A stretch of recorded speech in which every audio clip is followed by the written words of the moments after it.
Okay, so we have been talking chapter 10 here, and we talked really about solutions. We talked a little bit about solubility, and towards the end there, we got into colligative properties. And remember, colligative properties are really based on the number of sort of particles that are dissolved in a solution. And really, the more sort of particles we have dissolved in solution, the more effect it has on sort of properties of solutions, things like vapor pressure, things like boiling point and freezing point. And really, the idea here is that with those sort of particles dissolved in the solution, it sort of gets in the way of the natural sort of process of, say, the solvent by itself being allowed to sort of boil, to freeze, and that has effect, obviously, as the vapor pressure as well above the solution. So again, sort of in the absence of anything dissolved in the solvent, those molecules, for example, if you're doing boiling, are sort of free and have sort of a free run out of the beaker, if you will. The kind of normal sort of energy sort of needed to do that. But again, when you put other things sort of in the way, there's a lot more things sort of getting in the way of those guys sort of naturally, sort of, for example, leaving the beaker. It's going to require a little bit more sort of energy to do so. So we end up with a couple sort of effects on three of these things. The vapor pressure tends to be lowered as a result of that.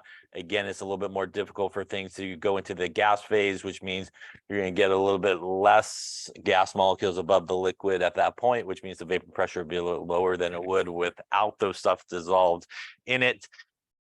So we had our sort of equation here for vapor pressure lowering. In terms of boiling point, it actually will elevate the boiling point. Again, it'll take a little bit more energy, which will result in sort of a higher boiling point for those guys to get enough energy to really escape from everybody. And we do have an equation that goes with that. That's the change in the boiling point temperature is equal to KB times M. That again is our change in boiling point temperature, not the actual temperature at which it boils. This is a boiling point constant. And as we talked about, it is important. That is a table value, but it is based on the solvent. And again, not the solution that you're dealing with. So you want to look at the solvent when you go to that table. And M is our molality, which again is our moles per kilogram of solvent. In this situation, when we talk about the change in boiling point temperature, because the actual solution boils at a higher temperature than the actual solvent, here we take the temperature of the solution minus the temperature of the pure solvent when we do that. And that's a little bit different than what happens when we have freezing point. Freezing point sort of goes lower or depressed, if you will. And what we have is a pretty much same equation, except that it deals with obviously freezing point. So this is our change in freezing point temperature. And that is our freezing point constant. And once again, just like the other there, it is based on the solvent. And again, that is still our molality when we look at this. The difference here, though, is because the temperature of the solution will actually be lower than the solvent. Here we actually go solvent minus the temperature of the solution, so the pure solvent in that case. So as we saw, it's really important, this sort of application of each of those things, as that will allow you to, again, sort of add or subtract correctly when you're looking maybe for the actual temperature at which it freezes or boils. Again, if you sort of have it backwards or don't really think about it too much, you may actually be saying like the freezing point will actually be like 3 degrees Celsius when it should be like minus 3 degrees Celsius. So again, that's sort of important, that aspect of it. Any questions on that? Now we did this problem where we kind of can figure out the, say, boiling point or freezing point temperature. We also could use it, as we saw, freezing point information or even really boiling point information to figure out the say molar mass of a compound, which is what we did as well in another one. Any questions on any of that stuff there we talked about? Okay. So I think we left off at this example. So how many grams of ethylene glycol must be added to 1 kilogram of water to give a solution that boils at 105 degrees Celsius. The KB for water, which again is a table value, looks something like that. So let's take, so we have a solution. We have ethylene glycol here. That's going to be our solute, which is our smaller part of our solution. In this case, the water here going to be our solvent, which is the larger part of the solution. Our solute in this case is non-ionic and also a non-electrolyte is sometimes referred to. It's basically not going to break apart into ions, right? So when that goes for a swim, it's going to stay together because everybody's sharing electrons. They're covalently bonded together. So we obviously have some boiling point information. And again, we would go to the table, and because our solvent here is water, we would look up that value for water if it's not given to you. That also means in terms of boiling point here, we know that the normal boiling point here of water is 100 degrees Celsius. And as we talked about last time, you know, it may not always be water as a solvent. So you want to make sure, obviously, you look it up for the correct KB or KF value, depending on your solvent. And also the boiling point or freezing point will change as well, obviously, if the substance changes. So it may not be 0 and 100, which are the common numbers that we should know for water in terms of boiling point. So here we can use our boiling point equation, and that's going to be our KB times our molality in this case. Here we do have the temperature at which it boils, and we do have the KB value. We really, once again, do not actually have the change in the temperature, our boiling point temperature, but we do have the where it boils. So we do need to use our relationship here. And once again, because the solution will boil higher, we'll take the temperature of the solution minus the temperature of the pure solvent where it boils. And that will give us basically 105 minus 100 degrees Celsius, which actually gives us a 5 degrees Celsius as the change in boiling point temperature. So here you do not want to use 105 for the change. It is just a 5-degree change that's happening. Any questions on that there? Now that we actually have the change in boiling point temperature, we could actually use this to solve for our molality. And the reason we would want to do that is molality is moles per kilogram of solvent. That's going to allow us to get to moles, which will allow us to get to grams, basically. So if we do that, put in our values in here, we got 5 degrees Celsius divided by 0.512 degrees Celsius molality. And that will get us 5 divided by 0.512. Gets us a 9.766, we'll call it, moles of our per kilogram here of solvent. We know that we have a kilogram of our solvent. We don't actually have to do a conversion, so we could just times it by the kilograms, basically of water, which is our solvent in this case. Those guys are going to cancel, and that is then going to leave me 9.766 moles of our solute here. Any questions on that so far? Now that we have moles, we're just going to do a conversion, obviously, between moles and grams. So we'll need the molar mass of this guy.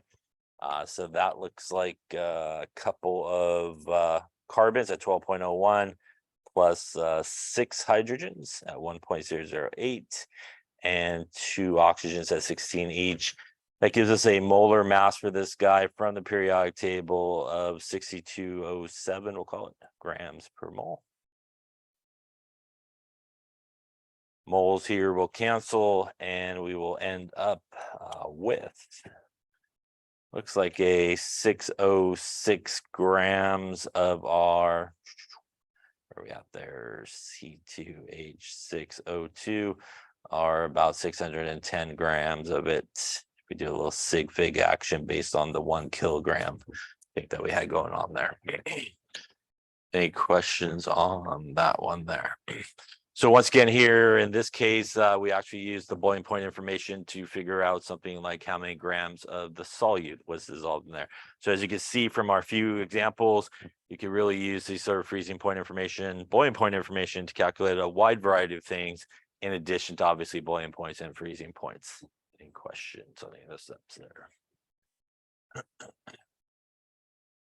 All right, let's try another one here. I think we got a, what is the boiling point temperature is what we're looking for, I think. It's the one we just did. Hopefully they come up with the same answer. Would be good. It's good. All right. All right, let's try this one here. Calculate the actual boiling point of a solution made by dissolving.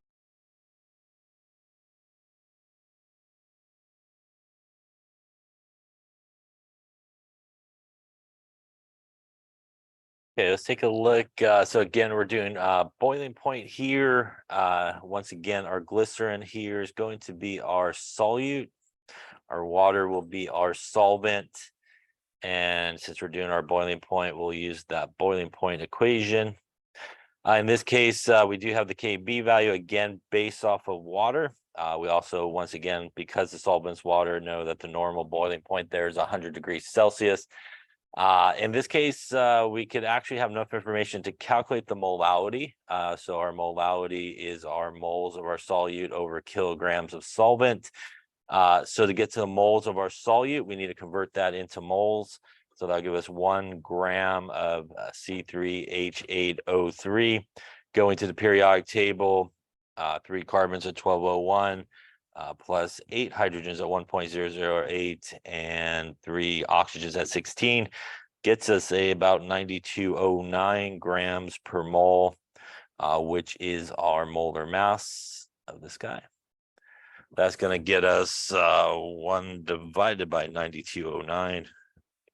Give us something like 0.01086 moles. We also need our solvent here in kilograms. So I could kind of move the decimal or divide by 1,000 there. Will get you your kilograms. Going to be 0.0540 kilograms of water, which is our solvent. So our molality would be 0.01086 moles divided by 0.054 kilograms.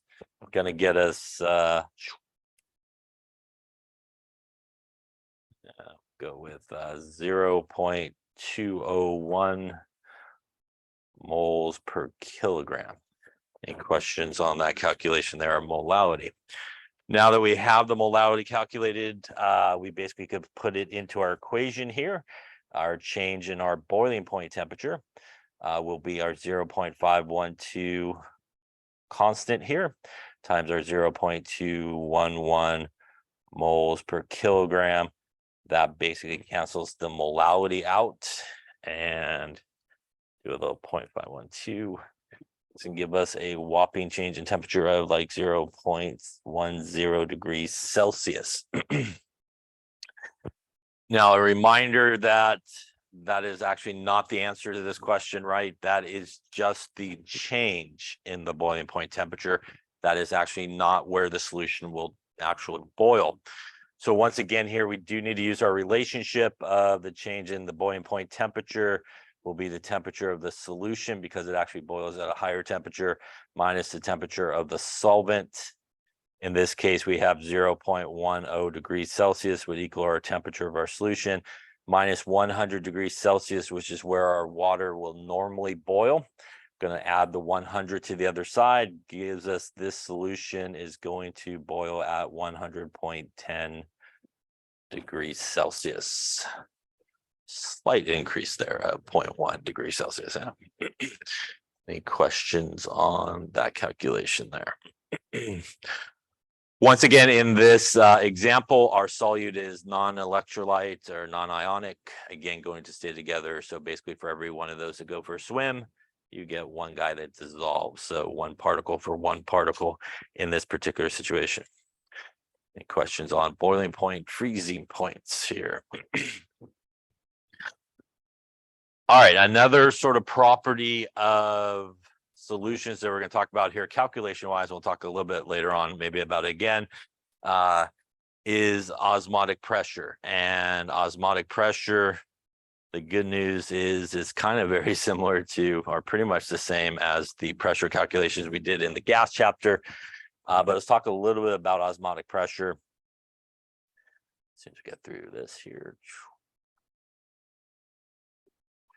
So osmotic pressure basically is sort of the result of if you have two solutions, for example, that are sort of separated by a membrane, a semi-permeable membrane.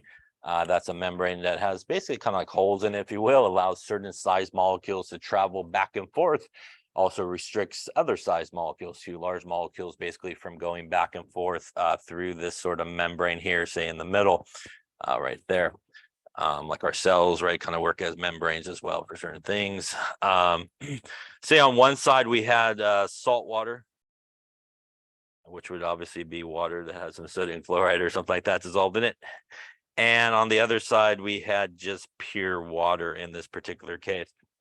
The process known as osmosis is the process where basically solvent molecules will move from a lower concentration to a higher concentration in really an effort of diluting it back down to sort of equalize the pressure on both sides. So osmosis is that flow of solvent molecules from a lower concentration to a higher concentration. So in this particular example, water has really nothing dissolved in it, which means it has no osmotic pressure.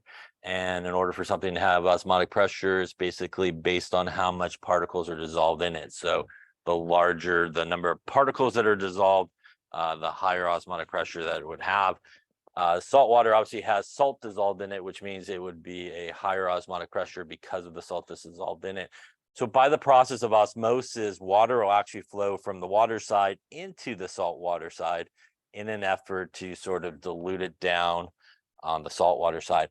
It will continue to kind of flow across that membrane until really the flow is stopped by the osmotic pressure from like the atmosphere, for example, that's pushing back on it. So the osmotic pressure would be that sort of atmospheric pressure that will basically stop the flow of water molecules across that membrane. Basically it feels resistance at that point and it stops.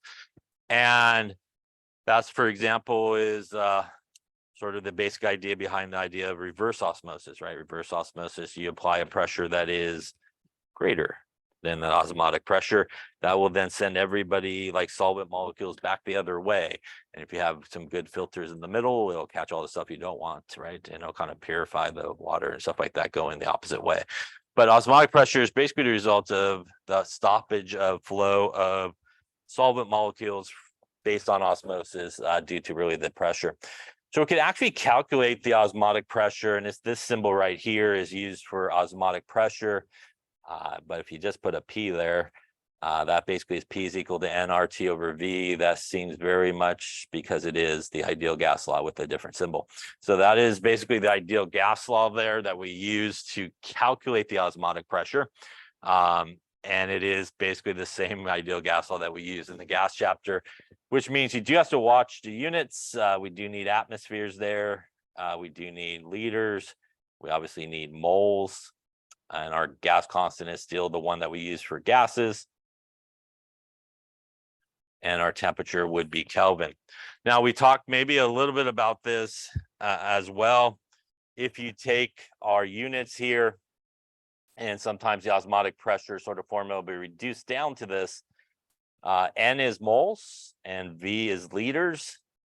So that is molarity. So that is what the big M stands for there. So you could reduce it down to molarity in case you're looking for the molarity here of a gas by taking the moles over the liters. I think we did that a little bit when we did some conversions here in the gas chapter. So the good news is here, this sort of calculation of osmotic pressure, pretty much the ideal gas law, and kind of works the same way and very similar. You could do similar things with these type of calculations like we did when we were talking in the gas chapter, things like calculating the molar mass of a gas, right? And again, it was, as I mentioned, it was based on the ideal gas law. So you could use that sort of formula, which is very similar to what we see here.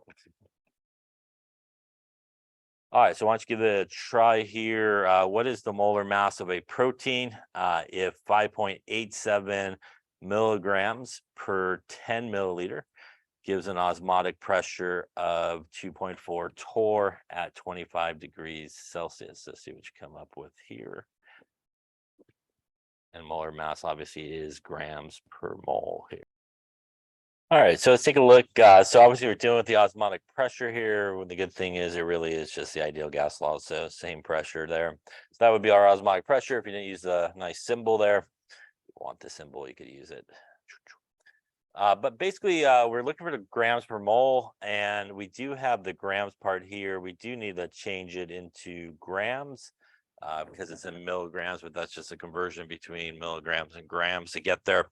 The rest of information, if you're not sure, we could just kind of label that is a volume, that is a pressure, and that is a temperature, which is good. I got a pressure, a temperature, and a volume. I always have R, so that is going to allow me to solve for N, which would be moles, and the bottom part of really what we need in this calculation. So we'll start with perhaps the grams part. So we're just going to do the conversion there, 5.87 milligrams, and there are 1,000 milligrams in a gram. And then that will get us our 5.87 divided by 1,000, 0.00587 grams. Now, in terms of our moles, we do have to do some conversions because really, although it is the osmotic pressure sort of formula, it is still the ideal gas law. So we got to get everybody into the right units. So we do need to convert our torr into atmosphere. So that is our 760 conversion that we use in our gas chapter there. That is going to get us 2.45 divided by 760, 0.00322 atmospheres. We also need to add a 273 to our temperature to convert that into Kelvin. And lastly here, our volume is in milliliters, and it does need to be converted into liters here to use in the ideal gas law, so 0.010 liters. Any questions on that? And obviously, like always, we always have R available to us here. So now we have everything that we need. We have our temperature, we got our pressure, and we have our volume. So we're going to go into PV equals nRT and solve for N. N would be PV over RT. And put in our numbers with the correct units, 0.00322 atmospheres, 0.01 liters divided by 0.08206. And our temperature of 298 here. So, so if we take 0.00322 times 0.01 divided by 0.08206 and divided by 298, going to give us 1.317 times 10. Looks like 1, 2, 3, 4, 5, 6 minus 6. And this would be moles, as everything would cancel out except for moles, atmospheres, liters, and Kelvin, leaving moles left over. Now we have our grams, we have our moles. We're ready to divide to get to the molar mass here. We'll take 0.00587 grams divided by 1.317 times 10 to the minus 6 moles. And we'll end up with about 4458 grams per mole. And probably could end up at something like 4.0 times 10 to the 3 grams per mole. Any questions on that one there?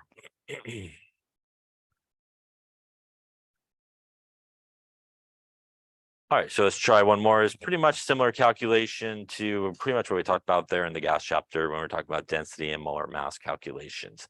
You obviously still use that same formula actually from the gas chapter as well, or just use the ideal gas law. All right, so why don't you try that one here.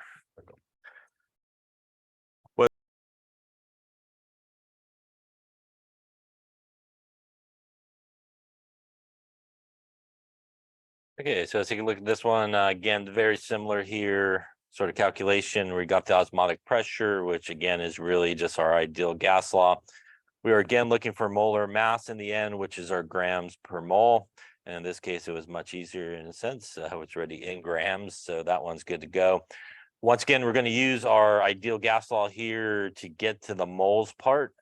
In this case, not much, a few conversions we got to do. Our pressure is already in atmosphere, so that is good to go. Our volume, which is 100 milliliters, we need to divide by 1,000 to get us into liters, gets us 0.1 liters. Our R, which is our constant.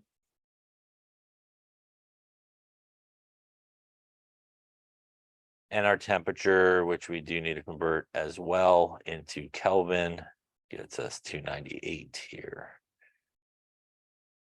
So popping all that in, we got a 1.32 to the -3 times 0.1 divided by 0.08206 and divided by a 298 here. Gives us a lot of zeros. 5.398 times 10 to a bunch. 1, 2, 3. 1, 2, 6, I think, if I counted right. All right, so now we got our moles part there for our molar mass. So all that's left again is to just plug it in. So that's going to give us 0.0750 grams divided by 5.398 times 10 to the -6 moles. And looks like about 13894 grams per mole. Yeah, maybe like 3 would be good, maybe 1.39 times 10 to the 1, 2, 3, 4 grams per mole. Any questions on that calculation there? Obviously, as well, if you just wanted to calculate the osmotic pressure, you're just going to be solving for P in this case, right? And again, just the ideal gas law. Any questions on osmotic pressure type calculations? Okay, so what we're going to talk about next is sort of this idea. Up until this point, pretty much most of, or really all of our solutes that we've been dealing with have been non-electrolytes or non-ionic. Again, basically what that means is as they go for a swim, you're going to get a 1-to-1 relationship in terms of particles to particles that end up in the solution. When we do deal with something that's ionic in these type of situations, we're talking about vapor pressure, boiling point, and even osmotic pressure and freezing point.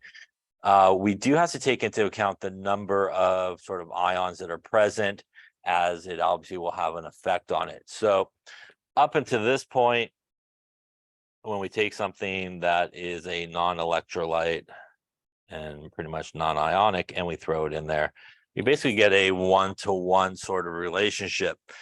But when we actually put something that is ionic, like a sodium chloride sort of situation, when that goes for a swim, it's going to break apart into a sodium ion and a chloride ion. So when we throw one sodium chloride in there, we basically get a 1-to-2 relationship here in terms of how many ions that are present. We throw something like calcium chloride in there, we'll get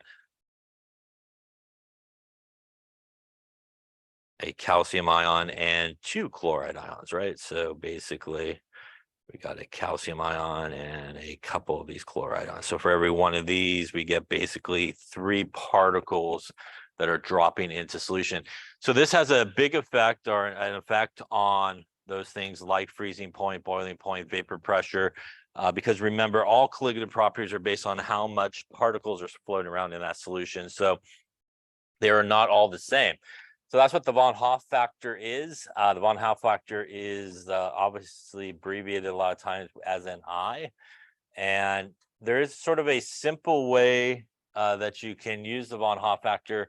And in most cases, it is okay just to sort of use the formula to figure out what it would be.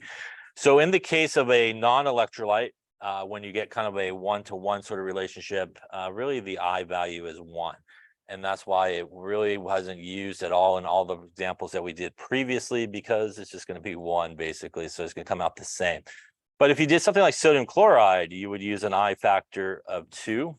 And if you use something like calcium chloride, you would get an I factor of basically 3. And these sort of von Hoff factors are incorporated into those equations that we've been using for our colligative properties when the solute is ionic, to take into account really the presence of really more particles in that solution. So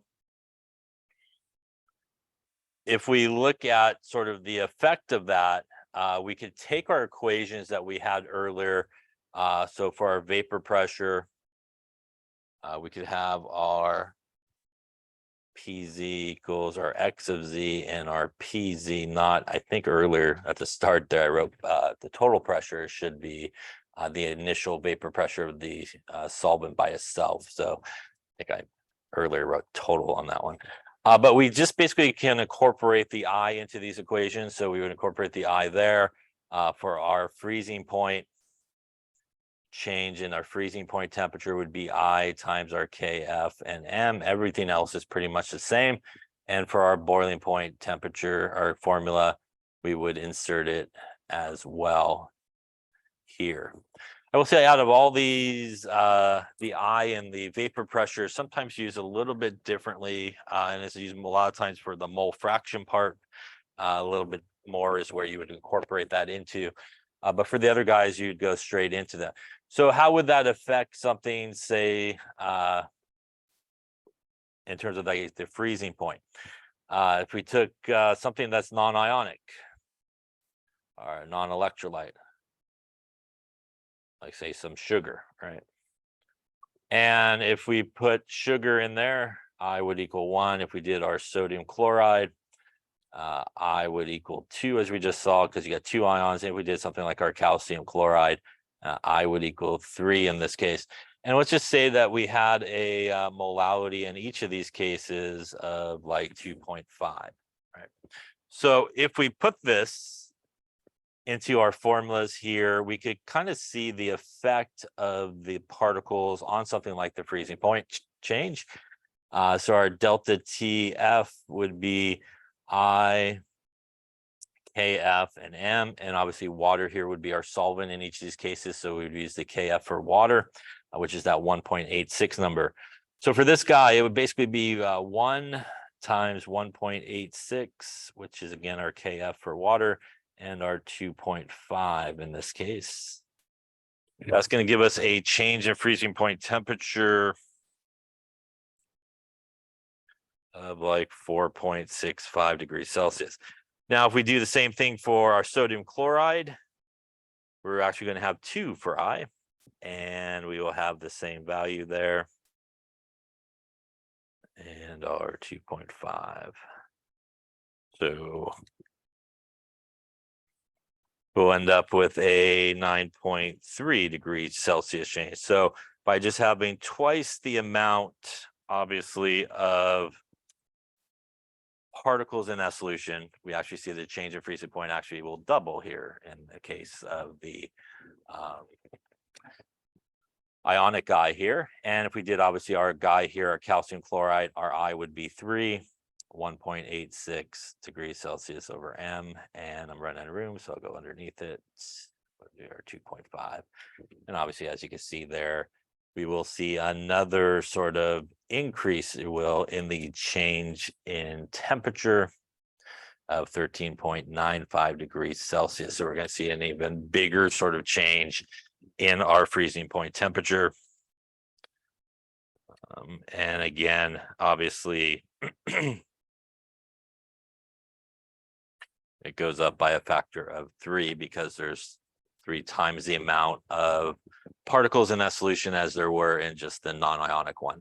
So the amount, obviously, as you can see here, particles floating around in that solution will have an effect on that freezing point, boiling point, and you do need to take it into account when you are dealing with something that's ionic. Now, in pretty much all cases, you could use the formula like I did there to figure out what the I factor would be. In actual experiments, it is slightly different than just using the formula, but in most cases, you can sort of use the formula to do that. So if we look at this, our non-electrolyte here will have an expected value of 1 and a measured value of 1. And you do see that actually is a slightly different when you measure it versus if you just went strictly off of the formula, that being iron 3 chloride, which would get you obviously an iron 3 and 3 chlorides floating around. So 3 and 1 is 4 particles floating around. So the I value is 4.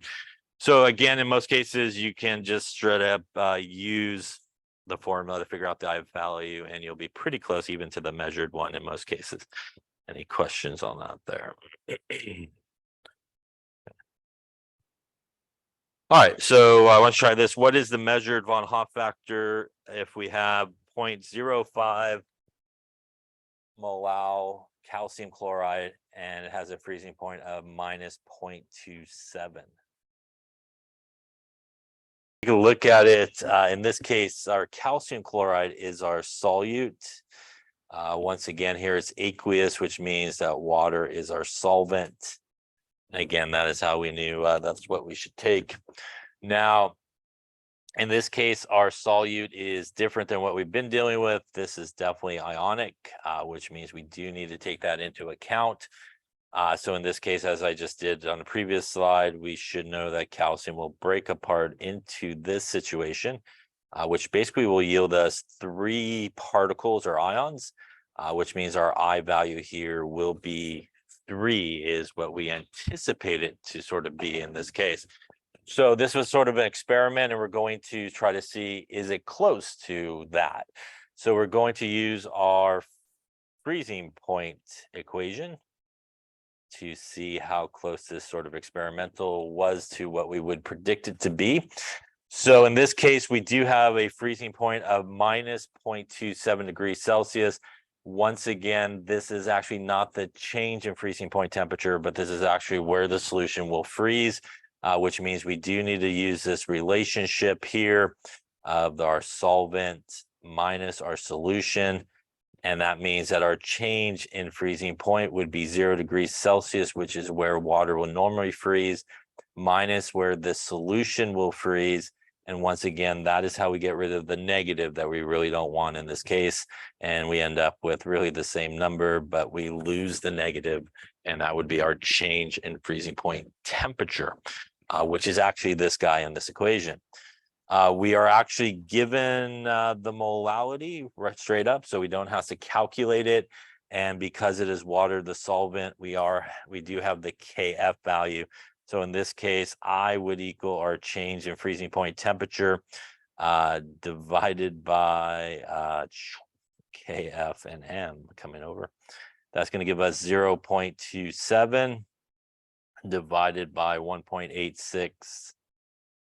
And our molality, which was given to us there in the equation, part of the problem. Molality is going to cancel, degrees Celsius will cancel, just going to give us a number here. And in this particular case, 0.27 divided by 1.86 divided by 0.05. And we get an I value of about 2.9, which is pretty close to the I value that we would predict based off of just the formula there. Any questions on that there? So again, if you do come across an ionic solute, you do have to take into account that von Hoff factor and sort of incorporate it into those equations. Again, freezing point and boiling point sort of incorporation is pretty straightforward. The vapor pressure can get a little tricky as you incorporate that, depending on sort of what the vapor pressure you're looking to solve for. Any questions on that there? So let's take a look at an example of a vapor pressure one and sort of how we would want to perhaps incorporate the I into this. So remember again that our sort of vapor pressure will look something like this. And in this case, we have a solution that contains 0.102 moles of calcium nitrate and 0.927 moles of water. And we want to calculate the vapor pressure of the solution here. And in this particular case, we do have our solute here. We do have our solvent. And we do have our normal sort of vapor pressure there of water in this case. So in this case, we'll look for our vapor pressure of water would be I, our mole fraction of water, and our normal sort of vapor pressure of water. So we have this, we're looking for this, and we do need to figure out the mole fraction. So here's where it gets a little bit different than you might sort of anticipate. So remember that our mole fraction in this case, say for water, would be our moles of water over the total moles. And in this particular case, the total moles are going to be made up of the calcium nitrate and the water coming together. But in this particular case, where the I is sort of going to sort of play into effect is water obviously is non-ionic, right? It's really the calcium nitrate. So when we think about the calcium nitrate and how it breaks apart, in solution, it'll break apart into a calcium and a couple of nitrates, right? So when we're adding the moles of calcium nitrate, it actually is not going to be just the 0.102 moles total, because you're basically getting a 1 to 3 relationship that's happening here. So you're basically getting that 1 to 3 relationship. Which means if we just do sort of mole to mole between these guys, this is 0.102 moles, right? Which means this is a 1-to-1 relationship, which would be 1.10 moles. This is actually a 1 to 2 relationship, which means it would be 2 times 0.102 moles.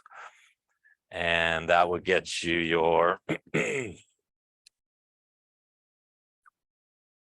0.204 moles. So really in that solution, if we add these together, we got 0.204 plus 0.102, which means effectively every particle of that calcium nitrate is kind of contributing to that solution 0.306 moles, basically, per one of those things. Now you could get that just like I did by adding them together, or frankly, you could just multiply the moles by 3, which would be like your I factor in this case.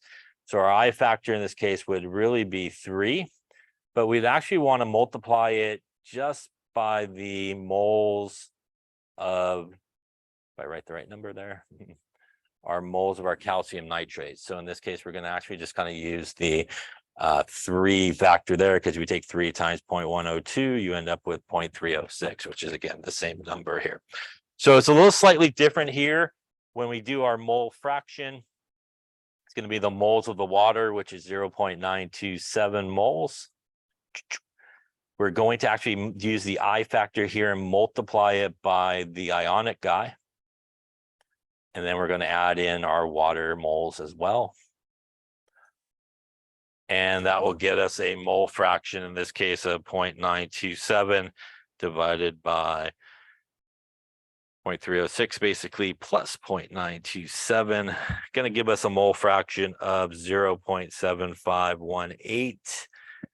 And now we can actually put it into our equation. Since I took I into account already, I'm not going to obviously use it twice, otherwise you just undid what you did in that case. So in this case, our pressure of water, again, eliminating the I as I incorporated into my calculation there, will give me 0.7518 times our normal vapor pressure here. And we will end up with about 88.8 torr. And remember, it is vapor pressure lowering, which means we would expect the vapor pressure to decrease, which it did, right, without the calcium nitrate in there. Question on that. So it's a little bit different here with vapor pressure, sort of sometimes how you would incorporate the I. In this case, you would want to incorporate it just with the ionic part of the solution rather than both. Any questions on that there? Copy. Now, any questions on von Hoff factor or anything like that? So before we sort of move on from this topic, let's just see if we could use this for something in real life and have some fun with calculations, I suppose. Let's see. So let's say do that here. Let's do it on this page. So let's just say, you know, we're going to make some pasta, right? And we want to throw in some salt into our pasta, which people often do, right? They salt the water with the idea of it's going to boil quicker, right? Heat it faster, cook it faster, maybe, and stuff like that. So is that really sort of the case when you kind of do that, right? So let's just say we'll kind of do one type of calculation. Let's say we just want like a modest rise in the boiling point temperature. So normally, right, our water is going to boil at 100 degrees Celsius. And let's just go for like 2 degrees higher than that. We want to get it up to, say, 102 degrees Celsius. Doesn't seem like a big giant jump or anything like that. So if we use a little sodium chloride there, toss it in there. Our molar mass of sodium chloride, 2299 plus 3545. We'll go with 5844 grams per mole. All right, so if we use our freezing point temperature gauge here, our boiling point, sorry, this is going to be I times KB times our molality in this case. Here we would need I, right? Because we obviously dumped in some salt in there, which is ionic. I in this case should be 2 because it's going to give you a sodium ion, right, and a chloride ion. So our change in boiling point temperature would be the temperature of the solution minus the temperature of the solvent.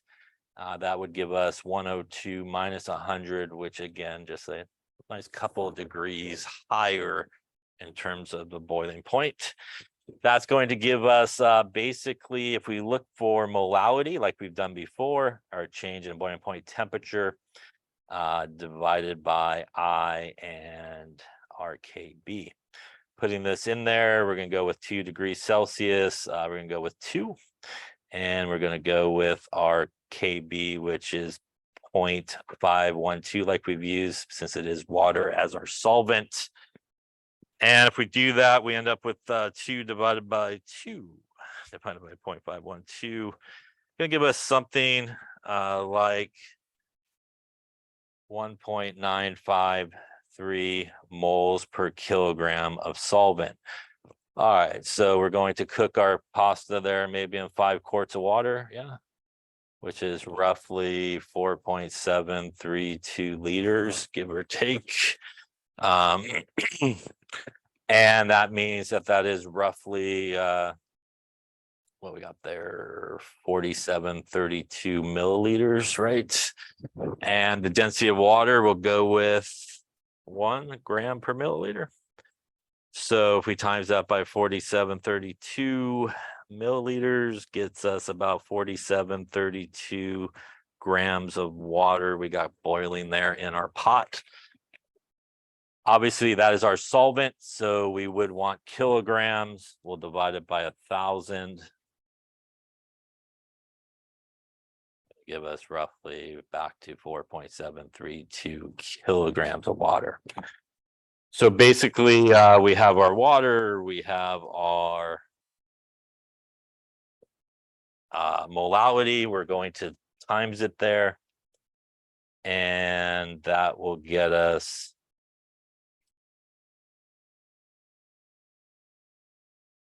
how many moles of salt that we need, which is 9.2416 moles of sodium chloride. We would need to dump in there to raise the temperature of it by a couple degrees Celsius. Now, in this particular case, molar mass is 5844, so that's 9.2416 moles of sodium chloride times 58.44 grams per mole. That is going to get us 58.44 times 9.2416. About 540 grams of salt would be needed to do that, right? How many grams are in a pound? 453 grams, yeah. So that would be like over a pound of salt to raise it 2 degrees Celsius. I'm pretty sure most people don't throw that in there, right, to do that. Most people throw a little bit in, right? So when you throw the salt in, is it really making the water boil faster? it wouldn't, if you just think about it logically, right? Because you're now raising the boiling point, right? Which means it's going to take longer for it to boil. You may cook your pasta quicker, maybe when you're actually cooking it, but it's not going to do very much. And most people wouldn't put that much salt, I would imagine, in their water. Otherwise, your pasta wouldn't taste so great. But a pinch or so of salt does increase the taste a bit, right? But it's probably not doing very much in terms of increasing the boiling point, or probably even cooking your pasta that much quicker because of the amount that you would put in there. It's not anywhere near what you would need to really beef up the boiling point. Any questions on that quick and rough calculation there? Yeah. Okay, we will